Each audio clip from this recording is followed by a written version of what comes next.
بسم اللہ الرحمن الرحیم۔ اسلام اینڈ مسلم چینل کے ساتھ عبدالودود آپ کی خدمت میں حاضر ہے۔ عزیز فرینڈز، آج ہم اوقات مکروہہ کے حوالے سے یہ چیز سمجھیں گے کہ شریعت کی نظر میں وہ کون سے اوقات ہیں کہ جن میں نفلی نماز پڑھنا مکروہ ہے، اور وہ کون سے اوقات کہلاتے ہیں کہ جن میں ہر نماز پڑھنا مکروہ تحریمی کہلاتا ہے۔ عزیز فرینڈز،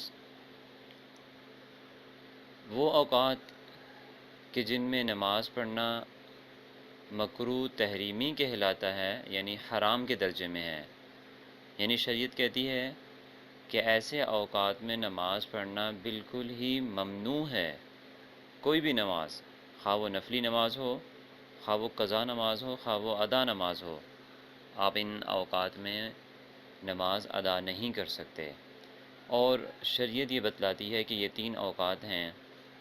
نمبر 1، طلوع آفتاب کے وقت، یعنی جس وقت سورج طلوع ہو رہا ہو تو 1 نیزہ یا سوا نیزے کے برابر، جس کا وقت تقریباً 10 سے 15 منٹ بنتا ہے، تو جیسے ہی سورج طلوع ہونا شروع ہو گیا تو اب 15 منٹ آپ انتظار کریں، تو 15 منٹ کے بعد آپ اپنی نماز ادا کر سکتے ہیں۔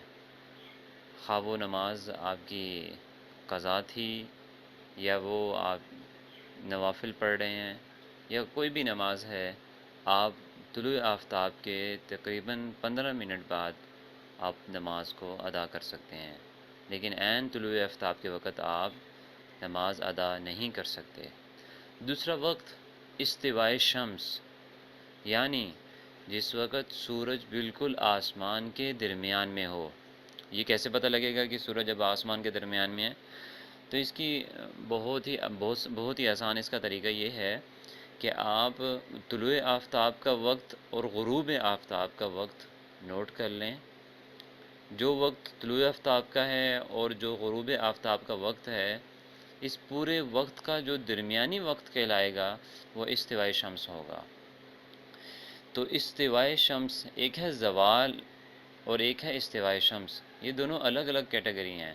ہمارے ہاں عوام کے اندر یہ چیز مشہور ہے کہ جو زوال ان کا وقت شروع ہو جاتا ہے تو اس وقت نماز پڑھنا ممنوع ہے، حالانکہ ایسا نہیں ہے۔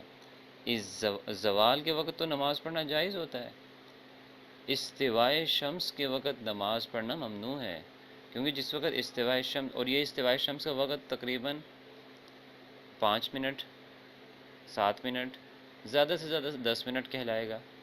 اس سے زیادہ جو ہے وہ استوائے شمس نہیں کہلاتا، بلکہ صرف 7 منٹ، کم سے کم 7 منٹ اور زیادہ سے زیادہ 10 منٹ۔ 10 منٹ آپ انتظار کریں تو سورج ڈھلنا شروع ہو جائے گا، اس کو کہتے ہیں زوال۔ سورج جب ڈھلنا شروع ہو گیا تو اب نماز پڑھنا آپ کے لیے جائز ہے۔ عین زوال کے وقت لوگ کہتے ہیں جی زوال کے وقت نماز پڑھنا جائز نہیں ہے، غلط ہے۔ استوائے شمس کے وقت نماز پڑھنا حرام ہے، ممنوع ہے۔ اسی طرح عزیز فرینڈز، تیسرا وقت غروب آفتاب کا ہے، یعنی جس وقت سورج غروب ہو رہا ہو تو اس وقت میں نماز پڑھنا بھی بالکل ممنوع ہے۔ اور یہ وقت یعنی سورج غروب ہونے سے تقریباً آپ 5 منٹ پہلے کر لیں، تقریباً 5 منٹ پہلے سے سورج غروب ہونے کی تقریباً 2-3 منٹ بعد تک، یہ بھی تقریباً 7 منٹ آپ وقت اس کا اندازہ کر لیں۔ 7 منٹ تک آپ انتظار کریں اور اس کے بعد پھر آپ نماز ادا کریں۔ جیسے ہمارے ہاں عام طور پر مساجد میں ہوتا ہے کہ سورج غروب ہوتا ہے تو اس کے تقریباً 2 منٹ کے بعد اذان دی جاتی ہے، تو وہ اسی احتیاط کے پیش نظر ہوتا ہے۔ تو عین غروب آفتاب، یعنی جس وقت سورج جو ہے وہ بالکل زردی مائل ہو چکا ہے اور اب غروب ہونے والا ہے، تو اب آپ انتظار کر لیں اور جب سورج غروب ہو جائے اس کے بعد پھر آپ نماز ادا کریں۔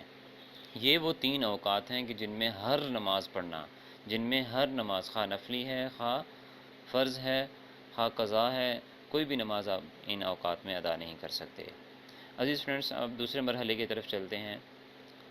وہ کون سے اوقات ہیں کہ جن میں صرف نفلی نماز پڑھنا مکروہ کہلاتا ہے، اور وہ بھی 3 اوقات ہیں۔ نمبر 1، صبح و صادق کے بعد، یعنی جس وقت آپ روزہ بند کرتے ہیں، روزہ بند کرنے کا جو وقت ہوتا ہے وہ صبح صادق کہلاتا ہے۔ تو صبح صادق کے بعد سے لے کر نماز فجر تک آپ نفلی نماز ادا نہیں کر سکتے سوائے فجر کی 2 سنتوں کے۔ فجر کی 2 سنتیں آپ ادا کر سکتے ہیں۔ اس صبح صادق سے لے کے نماز تک کا جو وقت ہے اس میں آپ نفل نماز نہیں پڑھ سکتے۔ آپ ان اوقات میں قضا نماز پڑھ سکتے ہیں، آپ ان اوقات میں صرف قضا نماز پڑھ سکتے ہیں، آپ نوافل ادا نہیں کر سکتے۔ دوسرا وقت نماز فجر سے لے کر طلوع آفتاب تک، یہ وقت ہے، اس وقت میں بھی آپ نفل نماز نہیں پڑھ سکتے۔ آپ اس وقت میں قضا نماز پڑھ سکتے ہیں لیکن نفل نماز نہیں پڑھ سکتے۔ تیسرا وقت ہے نماز عصر کے بعد۔ نماز عصر کے بعد سے لے کر غروب آفتاب تک کا جو وقت ہے یہ وقت مکروہ کہلاتا ہے۔ اس میں سوائے عصر کی نماز کے آپ نفل نماز نہیں پڑھ سکتے۔ عزیز فرینڈز، یہ 3 اوقات ہیں کہ جن میں نفل نماز پڑھنا مکروہ ہے، اور اس سے پہلے میں نے آپ کو وہ 3 اوقات بتلائے جس میں ہر نماز پڑھنا مکروہ تحریمی کہلاتا ہے۔ امید ہے کہ آپ کو یہ میسج، یہ شریعت کا ایک اہم مسئلہ آپ کو پسند آیا ہوگا۔ میں آپ سے یہ ریکویسٹ کرتا ہوں کہ آپ میرے اس چینل کو سبسکرائب کریں اور اپنے دوست احباب تک اس میسج کو شیئر ضرور کریں۔ السلام علیکم ورحمۃ اللہ وبرکاتہ۔